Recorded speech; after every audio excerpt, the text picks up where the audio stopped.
அனைத்து விவசாயிகளுக்கும் வணக்கங்க. நெல் சாகுபடி அதிக லாபம் எப்படி எடுக்கலாம் தாங்க இன்னைக்கு பார்க்க போகிறோமே. இப்போ பார்த்தீங்கன்னா நீங்கள் ஒரு குறிப்பிட்ட ரகத்தை மட்டும்தான் தேர்வு செய்து விவசாயம் பண்ணணுமே. அதே போல் நீங்கள் தேர்வு செய்கிற ரகத்தை உங்கள் ஏரியாவில் அதிகமாக பயிரிடுறாங்களான்னு பார்க்கணும். அப்படி அதிகமாக பயிரிட்டாங்கன்னா அந்த ரகம் சரியான ரகம் கிடையாது. ஏன்னா அந்த பட்டத்திற்கு சரியான ரகம் அதுதான் இருக்கும். பட் அந்த பட்டத்திலேயே இன்னொரு ரகம் நெல்லும் சரியானதாக இருக்கும்.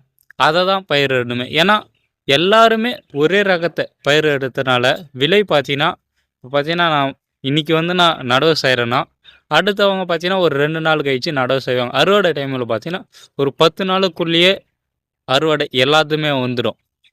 அதனால எல்லாருமே ஒரே நேரத்தில் விற்பனை பண்ணதுனால பார்த்தீங்கன்னா அதிகமான நெல் இருப்பதுனால விலை குறைவாக போகும். அதுவே நீங்கள் அங்கிட்டு இருக்கிற எல்லா ரகத்தை விட நீங்கள் மட்டும் தனியாக ஒரு ரகம் வச்சுருந்தீங்கன்னா உங்களுடைய நெல் அதிகமாக விலை போகும்.